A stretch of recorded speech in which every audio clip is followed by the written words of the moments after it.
It's Waxing Lyrical, baby. Hello, Waxers, and welcome to Waxing Lyrical Mains and Dutch. I'm your host, Mains, and my colleague in the danger zone and Rainford, as always, it's Mr. Neil Dutton. How are we, Neil? Very, very well, sir.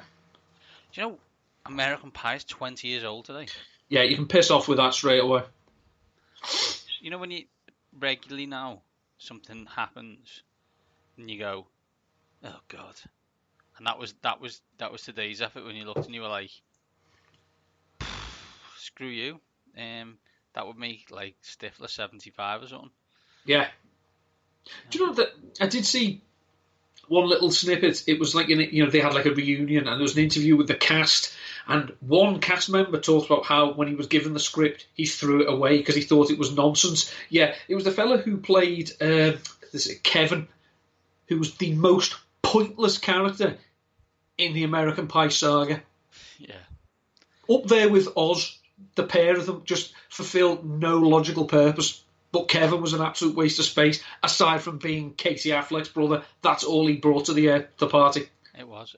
For those who haven't seen it, I think it would be terribly, terribly dated now, because it was like a sex teen spoof thing, and like now I think that like you can find easier things if you just press Google. Yeah, I think it probably would be tame for the time, but when it came out, it was it was part of that little era we had where obviously being a huge fan of gross out comedy that you are, just basically made it totally pointless you going to the pictures. Yeah, there was a time when you were like, I'm not going to watch that, although I did watch American Pie. Beyond that though, I didn't watch the second ones. So Neil, we've got to do it, I'm afraid. It's almost contractually obligated. It's NFC East preview time this week. I, for one, can wait and have been looking to put this off as long as possible. However, we can't put it off any longer. No. Let's say if we start with the AFC East, logically we have to then go to the NFC East, or it just throws everything out of whack. We lose our mojo, and ultimately, what's the point of doing this? Although you could argue, what's the point of doing anything, as we're all going to die anyway. Yeah, or what's the point of doing the NFC East, because... before that though, Neil, I've got a classic Weird World sent to us by friend of the show, Paul Frame, lover of the NFL and cricket. He may as well be you, Neil. And it's an absolute classic, and it ticks many of the boxes that we love. It's from Florida. I think that should be a prereq. It involves an animal, also exceptional, and an arrest, obviously.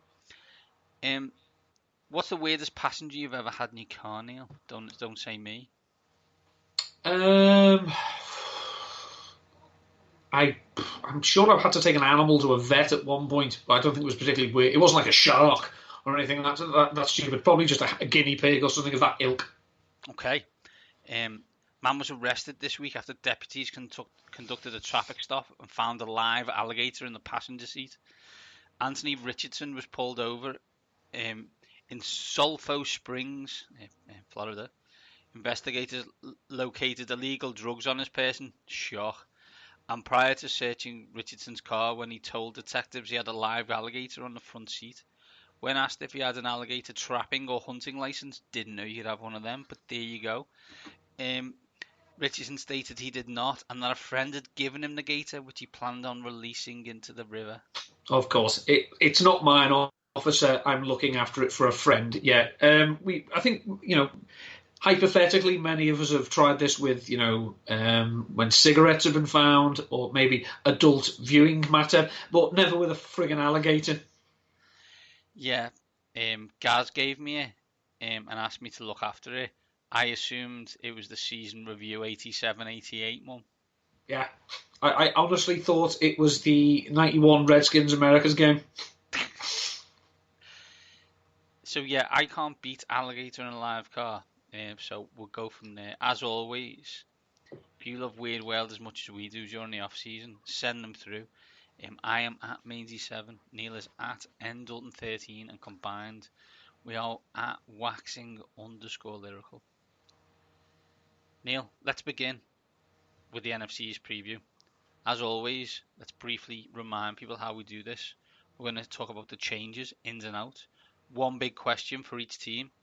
Neil's going to give us a fantasy breaking out and a fantasy breaking down. and then we're going to decide whether that team is more likely to be discussed not at all, or by draft nicks in Week 17 or in the Super Bowl. And by draft nicks, what we specify there is in conversation for a top pick, yeah. Because obviously the draft nicks are going to talk about everyone at some point. Okay, yeah. Thanks for that, you pedant. I think it was pretty obvious, but anyway. Never assume anything. Neil, now we're going to talk about America's team. The reigning NFC East champions. We're not going to talk about the US women's national team. We're going to talk about the Dallas Cowboys. The change, the draft pick actually came in early because it was Amari Cooper who they brought in last year. And they brought back a terrible commentator, Jason Witten. They also brought back one of your favourite wide receivers, Neil Randall Cobb, and they traded for Robert Quinn. Out, not many. David Irving, I think, retired. Yeah, that's politely put. Yeah, I don't think retired. Yeah, I'm trying my best here to not get sued. Yeah, they did also lose one of the grittiest small white slot receivers in the NFL, Cole Beasley, of course, who we talked about last week on the Buffalo Bills. You can't measure grit. You can't measure it. No, you can't. But you only seem to find it in white dudes. Weird that. Dutton, the big question is, how do you solve a problem? That problem being your best player is a running back and he needs paying when the world has decided that running backs don't matter. Well, despite the fact that the Cowboys are overly loyal to a fault and would love the chance to overpay someone, let's look in the recent history what the Cowboys did with DeMarco Murray in the sense that they ran him into the ground and then let him go. Logical, well thought out. Now, I think we could assume that Ezekiel Elliott is probably a better player than DeMarco Murray. I think we can. He's led the NFL in rushing 2 of his 3 seasons in the league, and he's led the NFL in rushing yards per game every season. But if you look, the Cowboys, they did draft a running back, Pollard, in the 4th round. They drafted Mike Weber in the 7th round. Now, obviously, I'm sure in Blue Sky World, they'd love to give Elliott a rich deal, not in the girly mold because we've seen how quickly they can lose it. However, what is their motivation to pay him top dollar if he's going to keep getting himself in trouble? Yeah. Now, if they are logical, do not extend him this year and say, look, you need to stay out of trouble, son. You're going to be counting, getting close to 400 touches this year. Do your best with that, and then we'll revisit it. If you can stay out of trouble, then you might, we've still got the franchise tag we can put on you. So this isn't a case of you betting on yourself. This is a case of you showing you can be elite and you can also hold your water and just, go stay at home and watch Netflix or Amazon Prime. Star Trek Picard is coming soon. Stay at home and watch that. But I am the captain now. Get into trouble and go somewhere else. That is what a logical franchise would do. If Stephen Jones is in charge, that is what they may do. But if Jerry is still calling the shots, Ezekiel Elliott's going to reset the running back market. It's a great story. As someone who watches WWE, Jerry Jones is starting to remind me a lot of Vince McMahon. That you see a lot of sensible decisions and logical stories, and then something bizarre happens that you think, that looks like something that would have happened in 1987. And you go, oh, that's when Vince got hold of the script again, didn't he? That's when Gerard walked into that 1 hour meeting after 50 minutes and went, "We'll do this." Oh, for God's sake, Gerard! The problem was that Gerard was 10 minutes early because Stephen hadn't told him when the time of the meeting was. I think you're right, Neil. I think this is where you need to. And it's horrible, but it's the way the NFL works. Is that the Dallas Cowboys hold all the cards here? What's he gonna do? Not play? Okay, that's great. Yeah. And if we don't get a new contract, we'll put him on a franchise tag, which is more than most running backs get, but it's not this staggering, unfathomable number. No. Whether Ezekiel Elliott likes it or not, they need to pay Dak Prescott before they need to pay Ezekiel Elliott, just because of longevity. Now, I'm not saying that Dak Prescott is a better football player than Ezekiel Elliott. But what I'm saying is, I think they assume he's a franchise quarterback, and therefore you need to pay him. Yeah. Now, you don't have to pay him to, the number one, but you need to pay him into the top 10.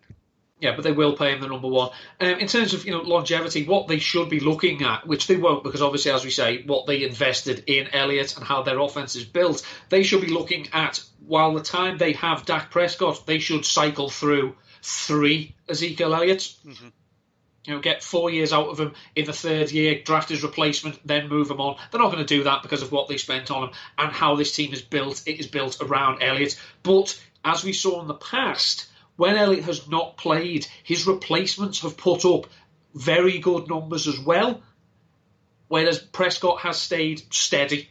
Yeah. Now, steady is good. Steady is what you want, especially if you're a run-based team. So if you actually look at the Cowboys, offensively, we don't know what they're going to do differently because we know they're going to run the ball, but what's the passing game look like? Because they got rid of Scott Linehan, and they've brought in Kellen Moore, who was a player 2 minutes ago and was on the Cowboys staff anyway. So it's the idea of, you're going to bring this whole new offense in. Well, here's the question. If he was learning this offense, why didn't he speak up last year? Yeah, it's a strange one. It's a strange one, Neil. It's a strange one. Let's move fantasy style for the Dallas Cowboys. Who do you have breaking out of the Dallas Cowboys? Well, if we assume they are going to be slightly more pass-heavy, and they did pass the ball more after they acquired Amari Cooper, then I think if you're looking late in drafts, excuse us, and you want like a player who could come in and possibly be a wide receiver 3, maybe if he has weeks, push into wide receiver 2, then Michael Gallup is someone who should be looked at. He didn't do too bad as a rookie, 33 receptions, 507 yards, 2 touchdowns. He's going at the moment in the 14th round. So literally, this is according to Fantasy Football Calculator. So to put another way, he's free. So you probably don't have to draft him. You can wait on the waiver wire, see how it goes. And if he doesn't pan out, he didn't cost you anything. But at the moment, he's going the wide receiver 64. And he did show flashes, and they did use him on occasion in the red zone as well. So there's the touchdown upside. So I quite like Gallup. Silly name, but... Who's breaking down, Neil? You cannot convince me that drafting Amari Cooper as the 12th wide receiver off the board is a good idea. You can't do it because, as impressive as it sounds, after he joined the Cowboys, 53 receptions, 725 yards and 6 touchdowns. Yeah, it sounds quite good. However, 24 of those receptions, 472 of those yards, and 5 of those touchdowns came in 3 games. Against Washington and 2 against the Eagles. Now, we saw against Amari Cooper. Yeah, last time I checked, they only play Washington twice, they only play the Eagles twice. They do have to go and play other people. He is the most volatile wide receiver in fantasy football. When he goes big, he goes very big. But when he doesn't, he gives you absolutely nothing. And he's going at the start of the 3rd round. No, under no circumstances. Far too early. Far too early. People's wide receiver 1 then, Neil? Basically, yeah. Unless some people are getting coming round. Yeah. Maybe a second wide receiver, but second wide receiver on the comeback. Yeah. Second wide receiver is a different conversation, but if he's your first, then I wish you all the luck in the world in your fantasy this year. You'll win 4 games. Oh yeah, you'll have great. Those weeks will be incredible. You'll be so far ahead, but every other week you'll be like, Jesus wept. Bring back Cole Beasley. Neil, the Dallas Cowboys, more likely to be discussed, not at all, in Week 17 in the Super Bowl or by draft nicks? I think in Week 17, because I think this is a strong roster. The biggest weakness of this team is what's on the sideline. Yeah. Because they've got, they've got weapons on offense. They've got pass rush. They've got excellent linebackers. They've got an improving safety, but they've got a clown calling the shots. A lame duck clown, no less. So, and plus duck clown for about 6 years, but true. But we've seen as well what happens with Dallas when the season after they win the NFC East.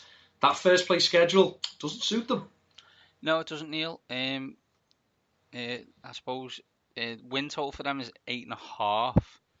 So I think it's a Week 17 conversation, but only because 9 and 7 might make the playoffs kind of concept. I see them being 8-7 going into the last week, and the last week's a gimme against Washington. Yeah, 8.5. Do you want to know, we talked last week about schedules and times, right? Weeks. This is so. You may think, Britain, and you're probably right, that Dallas are on the telly too much. I think that. Do you know why I think that? Because I support Washington and I hate Dallas. But Dallas are on the telly all the time because more people watch Dallas than anybody else. So, they are on week 4, Monday night. Sorry, Sunday night. Week 7, Sunday night. Week 8, they're on a bye. So then week 9, Monday night. Week 10, Sunday night. And then Thursday night football against Chicago on week 14. They have Thanksgiving? Thanksgiving is the 9:25 game, isn't it? How many games do you think the Dallas Cowboys play at 6 p.m.? 2. It's 4. They play one of those teams twice? They play 3 different teams at 6 o'clock, so they play one team twice at 6 o'clock. Can you name them? Do they wear maroon? It's burgundy and gold, you dick, but yeah. Gold is applied to winning teams. It's maroon and yellow. Week 2 and week 17, 6 p.m. starts. I think they're a playoff kind of team that makes me throw up my mouth a bit. I say that they're a playoff team. I just think that, with a slight degree of bias, I just don't think they're as strong as another team in this division. They're not coached as strong as another team in this division. I think it's easy to say that. Speaking of teams, not well coached and managed, let's get on to the New York Football Giants. Yes, let's. The change ins, clipboard holder Daniel Jones, Kevin Seitler, and I think it's time to pour one out, not done for one of our favourite people in the NFL, Golden Tate. Not that he won't score. Just pour one out. Out, you may have heard of him. His name is Odell Beckham Jr., Olivier Vernon, and everyone's favourite running back for the past 30 years, Jonathan Stewart. Who hasn't lost a step. Okay. The big question is, Neil, on the New York Football Giants, are we missing some elaborate scheme from Gettleman? Or is this just one big, massive cluster F?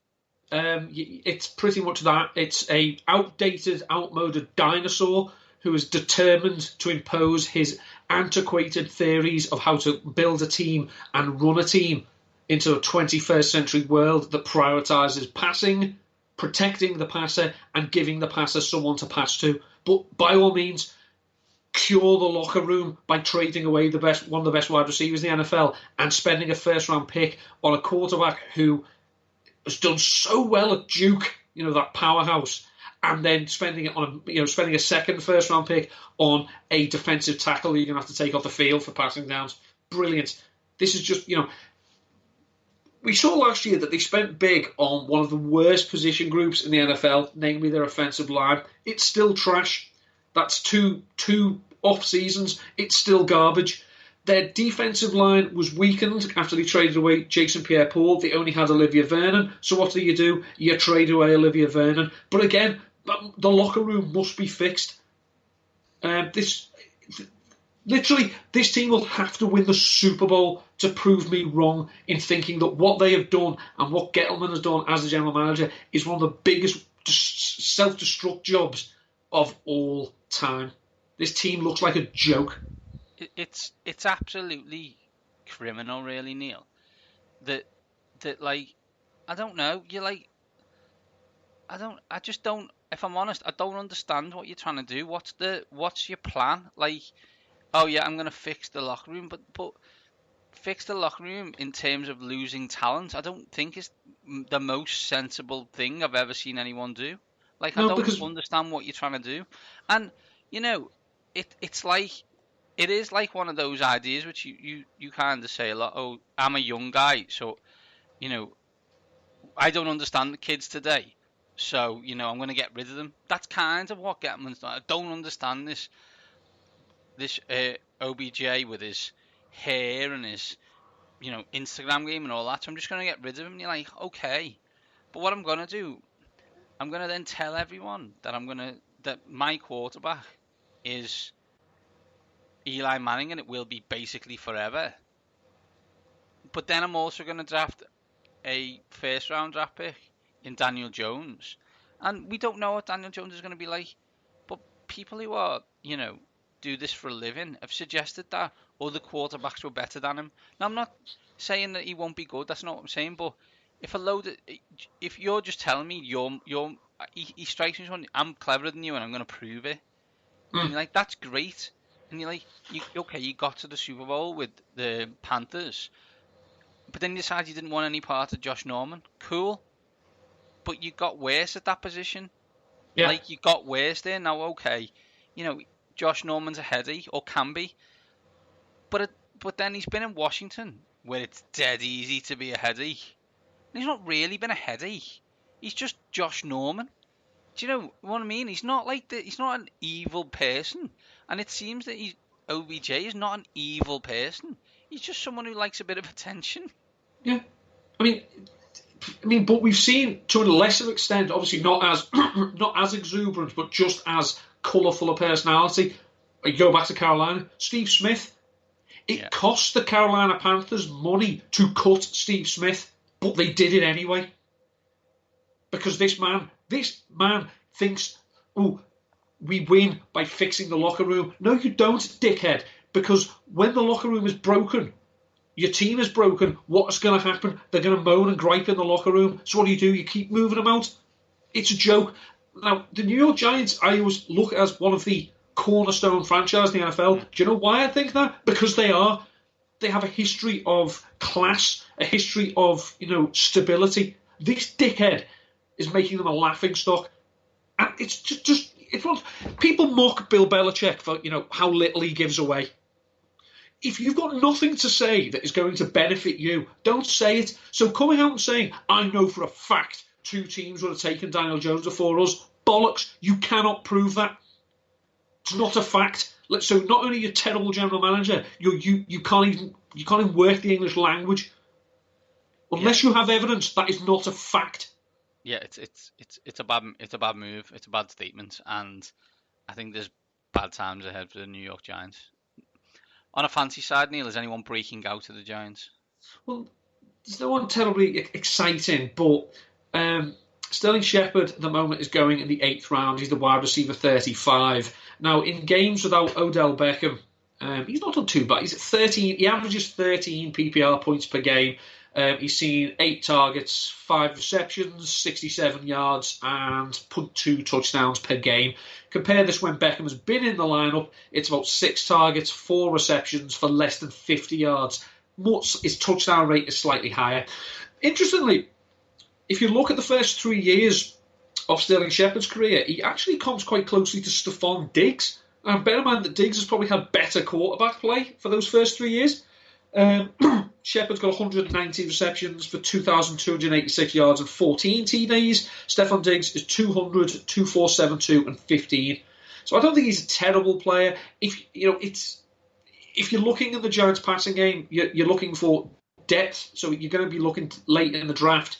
You could go Golden Tate, as I say, wide receiver 44. But I think if it's a tie, I'll give the nod to the youngster. So I'll go with Sterling Shepard.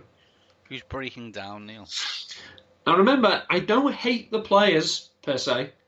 I just don't like where they're going. So I don't particularly like Evan Ingram going as the tight end 6. And plus he's going in the 6th round. Now you either take your tight ends early or you take them late. Because historically the tight ends who get taken in the middle rounds don't tend to pan out. Now Ingram has put up some decent numbers without Odell Beckham. However, this was 2 years ago when Eli Manning's arms, as much as it's going, was a little bit stronger back then. But I'm also not a fan of Saquon Barkley as the 101 because I don't want a running back in my first pick attached to a garbage offense. So that worries me. I would not take him with the first overall pick. I'm not saying he's a terrible player. We've been down this road. Saquon Barkley could be a generational talent. However, he could be one of these players who's going to be stuck on a terrible team for his prime and get wasted. So if you look at the big four running backs, you've got Barkley, you've got Elliott, McCaffrey, Kamara.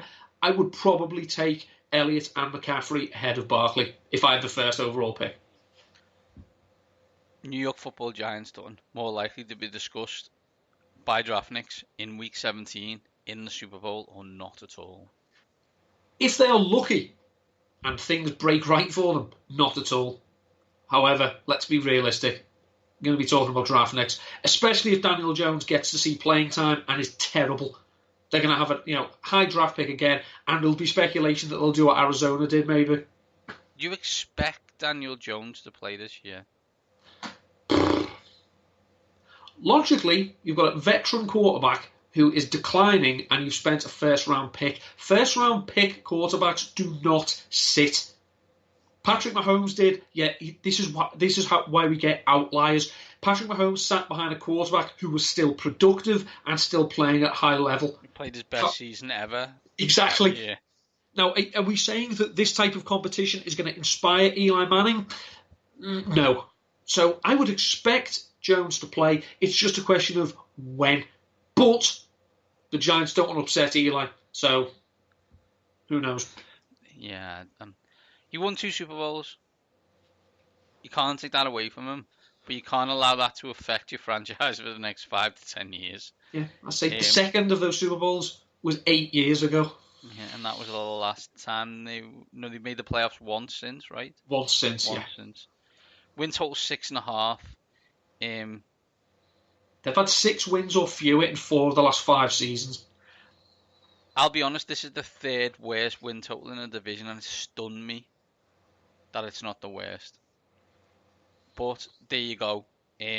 I think they'll be discussed by draftniks. As if we go, they're at Dallas, at Tampa Bay, at the Patriots, at the Lions, at the Jets, Snoopy Bowl, live and in colour in the regular season, at the Bears, at the Eagles, at Washington, obviously.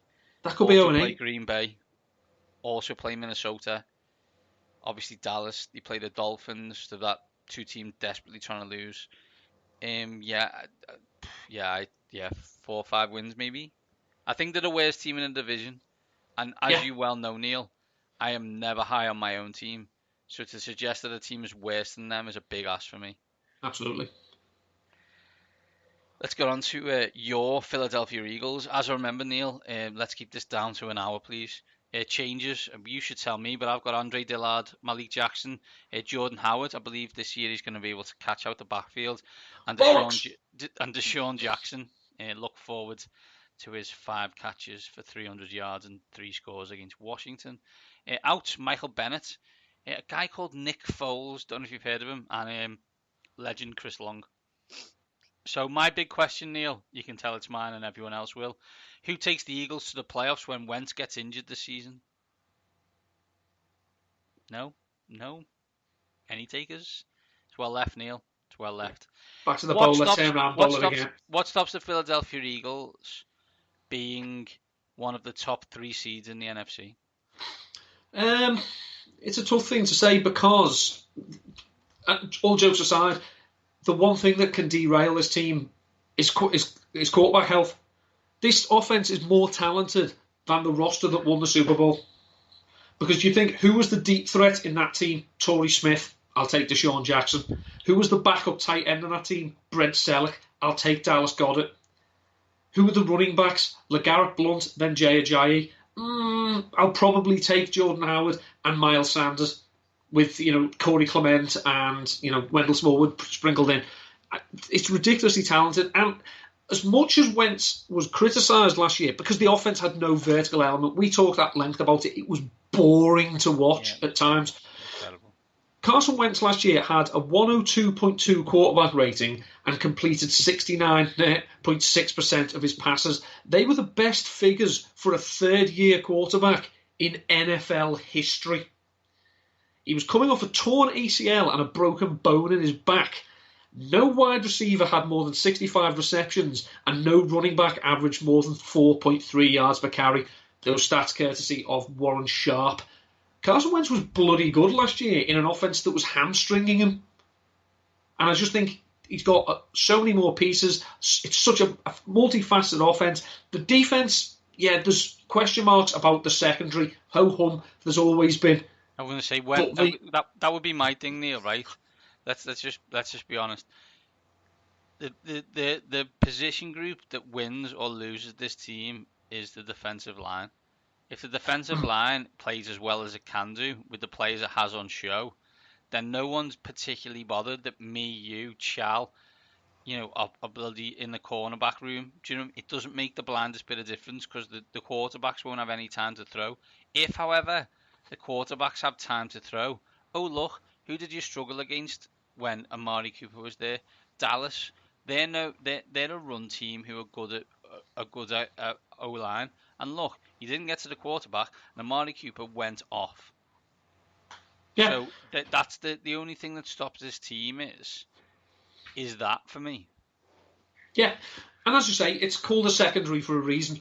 The pass rush, it's Fletcher Cox, I say, is a beast. My feelings for that man are well documented. I will not be a bit ashamed of them.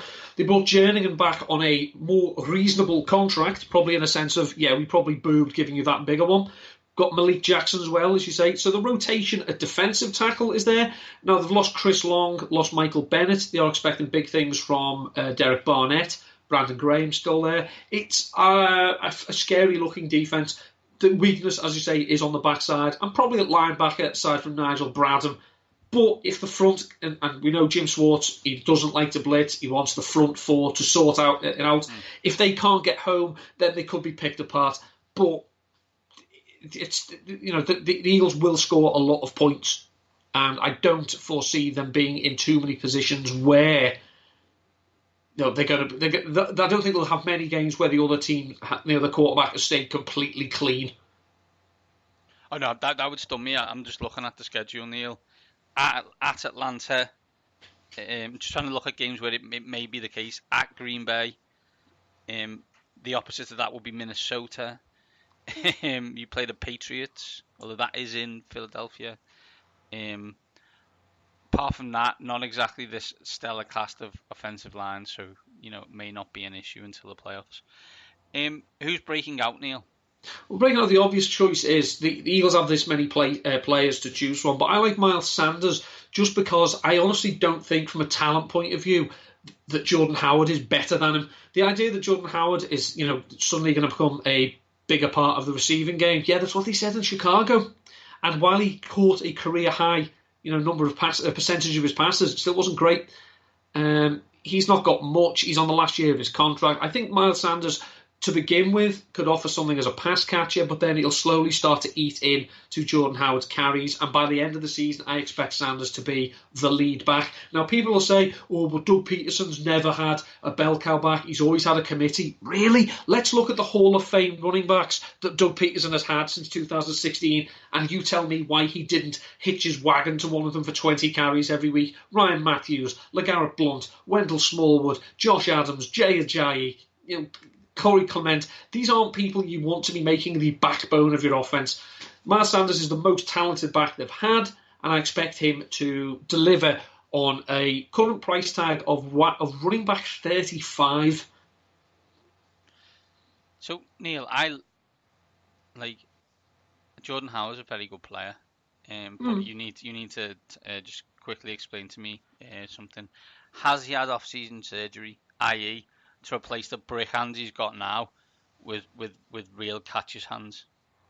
Well, I haven't seen anything reported, and I'm pretty sure if that happened, friend Jimmy Kempski would have reported it. Exactly. So I'm with you and John Barshard and the rest in that those noises about Jordan Howard being there for passing downs are not accurate. Yeah. Who's breaking down, Neil? I don't love Zach Ertz's ADP because I think last year he obviously set the NFL record for tight end receptions because he was the fittest, most healthiest receiver and most consistent, give him his due. I just think now that this year there's going to be a lot more for the sake of the cliche, mouths to feed. Alshon Jeffrey appears to be going into the season healthy.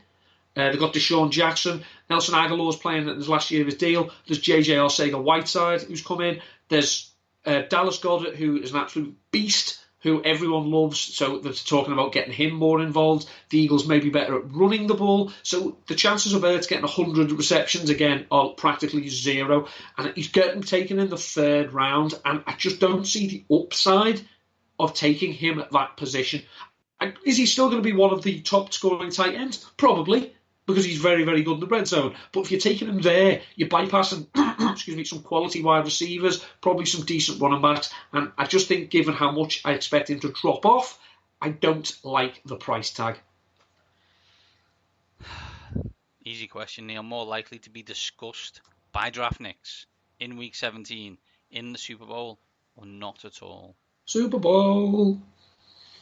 It's pretty obvious. I mean, let's look at the schedule. Just like versus Washington, win. At Atlanta, tough game, Sunday night. Versus Detroit, win. At Green Bay, for me, win. Versus the Jets, shellacking. At Minnesota, have they got a new offensive line? I'm not 100% sure. At Dallas, tough game. At Buffalo, versus the Bears, that'll be a good game. Versus the Patriots, good game. Versus Seahawks, that's a tough stretch from 9. That's from the 9 season. through to 12, including a bye week. Then you go versus the Giants at Washington versus Dallas at the Giants. Yeah, that's a nice finish. That 9 to 12, that's the season. But then 13 through 17, you could see winning all 5 games. Win total, by the way, Neil, is 9.5. I'm with you. This is, I think, quite comfortably the best team in the NFC East. I would expect them to have 11 or 12 wins. And it's not a team that I think needs to have home field advantage in the playoffs. It would be nice. I'm not obviously suggesting that it wouldn't be. But I think there's a chance this team plays 2 or 3 playoff games. While we don't want it to happen, well, you might, there's no Nick Foles coming over the hill to save this season, save this team now if Wentz does go down. And that, they are impact injuries, Neil. They're not necessarily always pulled a hamstring, so yeah, you can't foresee the injuries that he's had. I'm not 100% sure you can be injury prone in those kind of situations. However, as you quite rightly pointed out, they haven't got a Nick Foles backup anymore. And although my question was dickish, it still says that I think 3 out of 3 years now, Wentz has not finished them. So, what's going on? Wentz has never played a playoff game for a team that's been to the playoffs the last 2 years. Yeah, exactly. So it's a valid question, but if you assume, he's not going to, he won't be fit, he won't play, then you should have traded him and not Nick Foles if that was the case, Neil. Yeah, if that's your argument against why you think the Eagles are going to be good this year, you're a negative bastard. We've got no room for you. Well, it's a matter of opinion. Finally, Neil, the Washington semi-professional football team ins a quarterback, Dwayne Haskins from Ohio State. It also ins Case Keenum because we needed another quarterback. Landon Collins, a good player from the Giants. Eric Flowers, bad player from the Giants. Out Zach Brown because we wanted you to have him for $1.5 million. It makes perfect sense when you think about it. I've got 2 questions. One-word answers for both, please. What week does Haskins start? For me, Haskins starts week 1. Yeah, I agreed. What week is Jay Gruden fired? Jay Gruden is not fired if he starts Haskins in week 1. Because any development Haskins has, he can point to and say, look what we've got. We just need to build. If he starts with McCoy or if he starts with Keenum and he tries to put Haskins in week 6 or 7, it'll be you've shot your bolt, son. You'll be packing up. But he has to start Haskins week 1. I think, as you said, nowadays, you start your quarterbacks. Washington is a bizarre team. Go away. But forever. Well, not forever. They used to be a successful, well-run franchise. But even then, their owner was a decades. nutter. Yeah, Jack Kent Cult was a He was a nutter. different. He was a different nutter. Probably worse. Actually, let's be brutally honest. Infinitely worse than Dan Snyder. Well, he was worse because he'd had success, so that made him entitled.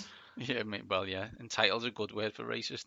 But yeah, I think the issue is, it's not the worst situation to put Haskins in if you think about it in the terms of offensive line is decent, although the Eric Flowers thing is concerning, greatly concerning, and the fact that Trent Williams has basically told him to F off, also concerning.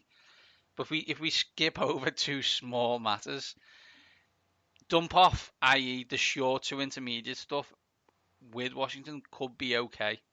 So he's and whether we like Jay Gruden or not as a head coach, he's proven at his time in Washington that, Well, you can can scheme get offense. Cousins to throw for 4,000 yards. Now, my issue with Jay has always been the same. Can't get it in the flipping end zone. Never been able to get it in the flipping end zone. And I don't care what the stats say. I know that no team has lost more times, has kicked a 26-yard field goal than we have. So I'm saying Haskins starts week 1, and what week is Gruden fired? He will be fired in January this time. He's not working this time. There's this contract up, so. Well, yeah. So it won't be renewed. Yeah. It's not going to be renewed. Neil, who's breaking out? See, it may have escaped a lot of people's attention considering how much Washington did fall away last year after Alex Smith went. Jordan Reed was healthy for a large majority of the season. Now, obviously, he wasn't fantastic, but you look at the numbers he put up, I think he had about 20% of the targets. He had his lowest touchdown total of his career. Well, yeah, but that's because no one could throw it to him in the end zone.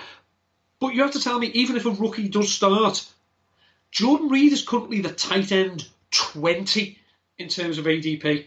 If he's healthy, that's basically he's had an injury baked into his ADP.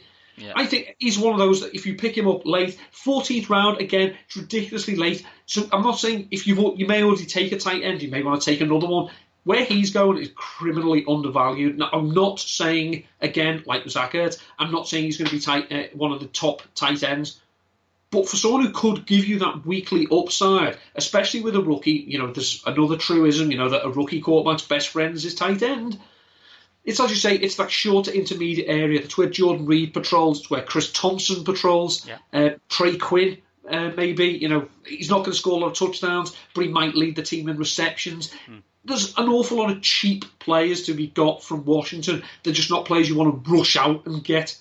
But Jordan Reed could be, we've seen how volatile tight end scoring is. He just needs to score a touchdown, and he's one of the top performers that week. So his current price, he's absolute steal. Who's breaking down, Neil?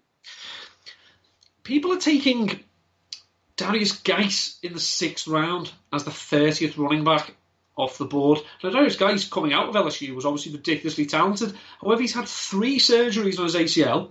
He's had infections from the surgery. He's never played a snap in the NFL, but people are taking him ahead of the likes of Lamar Miller, who's not great, but you know what you're going to get from him. Rashad Penny, who could be the lead back on the league's most run-heavy team, and even Royce Freeman, who's probably going to be the lead back on his offense as well. Now, 6th round for Darius Geis, no. Terribly sorry, no. More likely to, Neil, buy draftniks in week 17 in the Super Bowl or not at all? If things break right, not at all. This is a 7-9 team. Neil, let's not. It's a 7-9, 6-10 team. The win total is 5.5, which I think is quite low. Maybe that's just me. Don't be rushing to watch Washington. And by that I mean you'll be fine. Could just put red zone on, and you won't see them. Yeah, you'll see the best of it. Yeah, exactly. Neil, that's the NFC East preview. I think we're pretty obvious in saying Eagles looking at the Super Bowl, Cowboys looking at the playoffs, Washington looking at not being discussed, apart from for a new coach, and the Giants being set on fire in a massive dumpster. Neil, that's it for this week. Back with a preview next week, AFC style. Before then, where can people catch you?